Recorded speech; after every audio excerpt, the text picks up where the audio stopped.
As a young girl growing up in Norway in the 1970s, I experienced the advantages of feminism, and I celebrate them. However, as with many changes for the better, there is also a downside. I now see women taking on masculine behaviors and values in order to compete in what is still a masculine world. And there is nothing wrong with this in itself, but many women undervalue their feminine sides. And the world is missing out. Because femininity is all about vision, compassion, connection, nourishment, and love. Qualities that the world needs more than ever. Yet, femininity is underrated. In fact, many feminist women don't enjoy hearing that women are different than men. Unless, of course, they're told that women are better than men. What they don't like hearing is that women are softer, generally less aggressive, or weaker physically than men, even if these are undeniable facts. So why do you think they don't like hearing this? Because they think it means that women are less than men.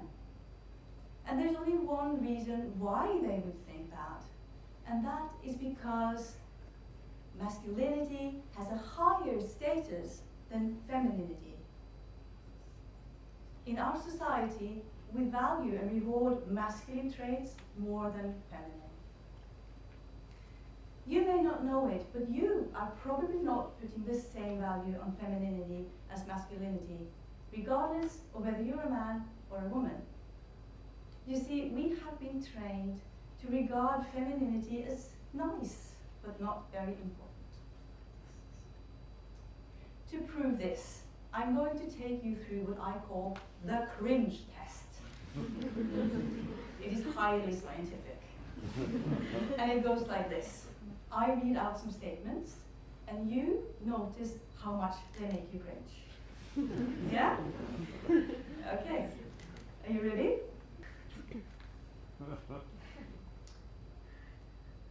Women are natural caregivers.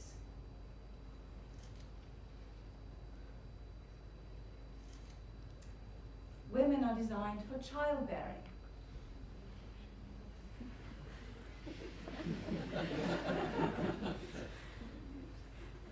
Women are less competitive than men. Did you cringe? Yes. If you didn't cringe, congratulations. But for the rest of us, let's take a closer look at these statements to understand what it is about them that make us cringe. So, women are natural caregivers. The ability to comfort, nourish, and heal is a feminine power. And it's a beautiful trait, don't you think? It's also essential for our survival. Regardless of that, we don't like to associate women with caregiving anymore. Many even look down on women who choose to be at home to raise their children. Why? Because it has low status. Caregiving has low status in society. Take the caregiving of our children as an example. We value that caregiving so much that we award it with a minimum wage.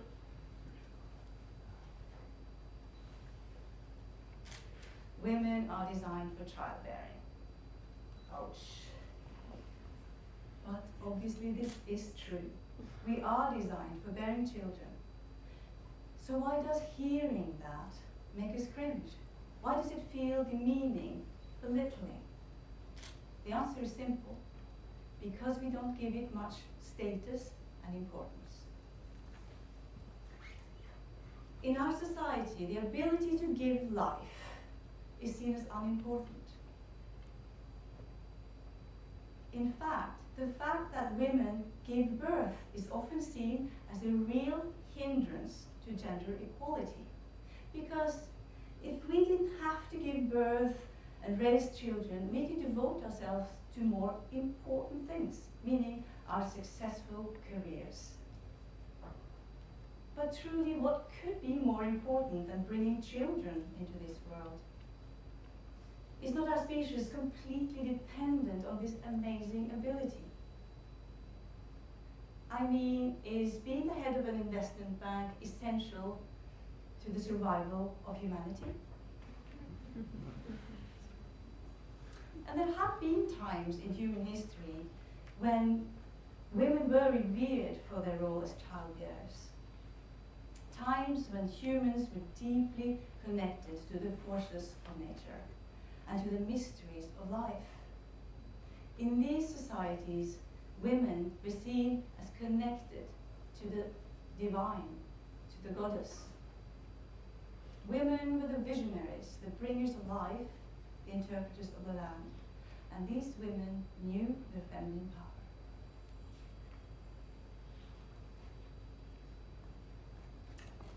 Women are less competitive than men. Generally, this is true, and it could be seen as a good thing, couldn't it? I mean, surely more cooperation is a good thing. So why does that make us cringe? Because being competitive is seen as vital to make it in a career. We don't like that women are less competitive because we want women to have great careers. We want women to be as important as men. And this is exactly my point. In order for women to be seen as important as men, they need to act like men, to copy men in the way men behave, work, prioritize, and speak. Or so we believe. And make no mistake, this works. If you want to be seen as important, acting like a man works really well. So, can't we just do that? Can't women just adapt to masculine behavior and win the top jobs and rule the world? We could do that. After all, this is what mainstream feminism is pushing for us to do, isn't it? The feminist movement has worked tirelessly for this in particular. Women's right to work like men, to act like men, to behave like men. And it is understandable. And I think it has been necessary. Men have had a monopoly on being important in the eyes of the world for thousands of years. Of course, women want that too. And it is happening more and more, thanks to the feminist movement. But we still don't believe it can be done on our terms. We discard our feminine nature, believing it makes us less than men. So we copy men. But this is a losing battle. I'm sorry to deliver the bad news, but men are better at being men. But it gets stranger. Not only have we been fighting for our right to act and work like men, we're now fighting for our right to be as violent as the worst of them. Let's take a look at this clip from the movie No Time to Die. We call this female empowerment. Badass, ball breaking. And of course, this was an extreme example, but the image we have created of a strong woman is so often a masculine woman, even if she may look feminine. Being a hardened, tough cookie is one way to go. But I invite you to imagine a woman who is strong in a different way, a different kind of strong woman. A woman who is soft and resilient, vulnerable and courageous, strong and confident, and whose inner strength and love radiates off her and nourishes everyone around her. Now that to me is a strong woman, a strong feminine woman, something to aspire to. Because there is of course nothing weak about femininity. Femininity is the very force of life itself. It is the soil where everything grows, everything is nourished. And when women copy men, it is often at the cost of the femininity, a high price to pay. Even our bodies pay the price. We now know that for women to work in a masculine way, we need to produce more stress hormones like adrenaline and cortisol. This is because the male and the female brains function differently. Men, as we know, focus on one thing at a time. Some say they focus on only one thing, full stop. That's another matter.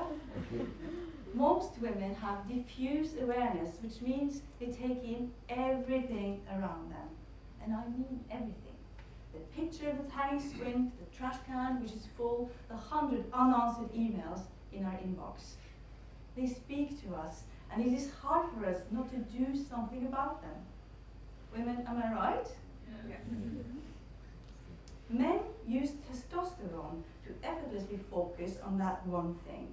We don't have as much of it, so we rely on stress hormones, which puts a tremendous strain on our bodies over time. So would it then surprise you that in a report from the Swedish government, they found that out of the 25,000 people who were diagnosed with burnout syndrome in 2018 to 2019, 4 out of 5 were women. Something is not right. We have to find a way to be important and womanly at the same time. Now, being feminine is not exclusive to women, just as being masculine is not exclusive to men. It is important to have a balance between both energies for us all to function well. I personally enjoy using my masculine sides, but when I was stuck in that masculine energy for days on end, I was unable to relax. I felt tense and stressed, and I got exhausted. Have you ever felt like that? So I have had to find a way of being that suits me better as a woman, a way of flow, I call it. I have discovered that if I follow my natural rhythm in work, I don't get exhausted. I relearned how to relax and how to be embodying that feminine energy, and I'm thriving. You see, you don't always have to work in a masculine way to get things done. When I was the head of the Norwegian Opera Academy, I used to go away and work seminars with the leaders of the other art divisions. And every part of our day was planned in detail, leaving almost no room for us to bond. Yet, it was in that little time we had left to just hang out that we shared ideas and created connections. It was fun and effective, and the men loved it too. The best part of it, it didn't even feel like work. To achieve true equality of the sexes, the feminine values and behaviors need to regain the same status as the masculine values. So I believe it is time for women to claim their right to be feminine, to act and work, prioritize and think in a feminine way, and to know the value and power of that. And men, you can help too. You can value the feminine qualities in women, in society, and in yourself. Because as long as women have to try to be like men, there can be no equality. They can only be forever fighting a losing battle. So I say, we need a new feminism. A feminism that values women for what they are, feminine beings. It has to start here. I call it feminism.